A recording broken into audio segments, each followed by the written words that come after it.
Hello, welcome to the next episode of AJP PR7. As the people who've been following me realise, I'm a real fan of these bikes. I think they're an excellent bike for off-road, on-road, and basically a global trip if that's what you've got in mind.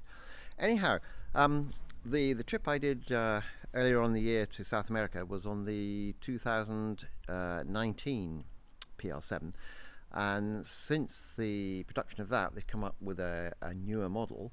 And I just wanted to check that one out, see how it compares. Is it really much better than the outgoing model? Are those improvements worth having? Is it worth spending the extra money on? Should you wait, get one of those, or get one of the older ones? So I've been out on the trails with it. I've had a chance to test it out on-road and off-road. And I'm just going to show you what the bike looks like as compared with the 219 version I had. So the 2020 model has some definite improvements. Let me show you those.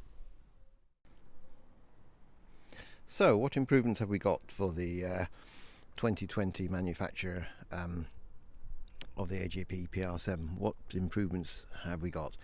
Well, on the basic straight out of the factory box bike, you're going to get some changes to the colour scheme. A little bit of a change of colour at the back here, a little bit of yellow instead of red.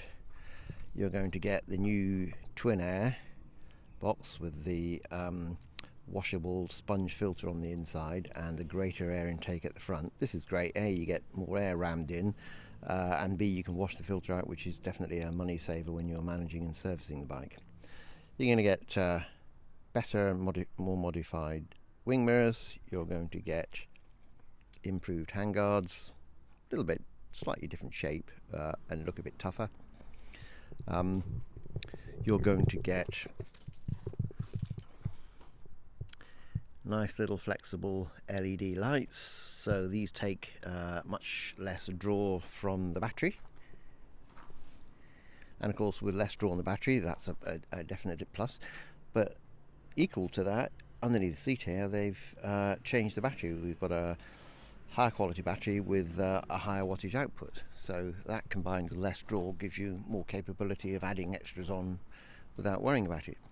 The more significant change here, though, for all of that is going to be the addition of Brembo brakes.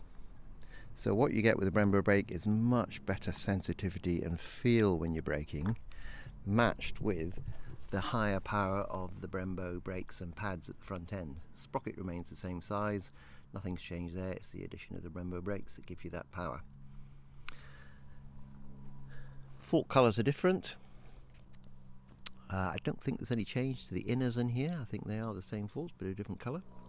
There has been improvement to the wheel bearings at the back. I think they've improved the quality of those. They're now slightly tougher wheel bearings. I think there might have been some issues with those. The biggest and most significant change, however, is this under here. The bracket that holds the rear suspension. This has been lengthened on the 2020 version, and this changes completely the way the bike handles. I didn't really have any issues with the old one, but it's as ever when you try a bike back to back, you notice differences, and with this one it just feels completely different. It feels much more planted, handles more gracefully, it's much more sure, it goes into the turn much more confidently, both on-road and off-road, and it just gives that, as I say, a more planted feel, so that is a real plus. However, when I went to test ride the bike, I rode them back to back, and I was sold, as ever. You know I love these bikes, so I've ended up by changing mine and getting this second-hand one, which was the 2020 version. I've put my own screen, which I had painted on the inside to stop light reflection. It's been most significantly modified with the performance downpipe. Now, usually the kit comes with the performance downpipe, the Doma exhaust, the Twin Air, and a modified ECU. Now, I didn't elect to have the Doma exhaust because I found that a bit too noisy. And actually, the only noise I get when I'm riding this bike now is the lovely throaty noise from the inlet here. Which is much nicer, so I enjoy that, but I didn't want the racket at the back end, so I've chosen not to. So from my point of view, I've probably lost a few brake horsepower in not having the donor exhaust at the back, but I don't mind that. The most significant thing though is the addition with all of that performance upgrade is the ECU upgrade from Torque. Now they've developed their own, and people laugh at me when I say it, but in all honesty, I feel sometimes like I'm riding a Honda single when I'm riding this bike now. All that hesitation has gone. You know, when you come up to a roundabout and you're just on a little bit of throttle, and sometimes you used to get that little bit of hesitation, or as we used to call it in the old days, a bit of hunting. Don't get any of that now. It's completely gone.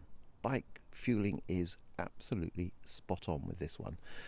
Whether I'm lucky or not, I don't know, but for me, it does. It feels like I'm riding a Honda.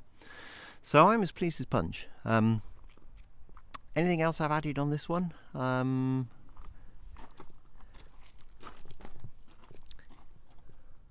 my chain oiler attached to the side there. I put a slightly louder Denali horn. That's pretty well it. And I'm in the middle of painting up some crash bars to go on that, which let me show you. So I bought these off eBay, and I've had this little section here added and welded onto the standard bracket that you can buy on eBay, and had these little lugs put on the end, and all of that allows me now to effectively strap on a really neat pannier bag. So I shall have some panniers either side of that, and that just fits straight onto the bike nice and comfortably. It's a really good fit. I'm looking forward to it. So the next trip, possibly the TET down through Spain and Portugal, or maybe next year down through Iran and into Israel is a possible journey. So keep your eyes out for that one. Don't forget to like and subscribe. I hope you've enjoyed these videos. Not sure what the next one's going to be, but keep up with you soon. Bye.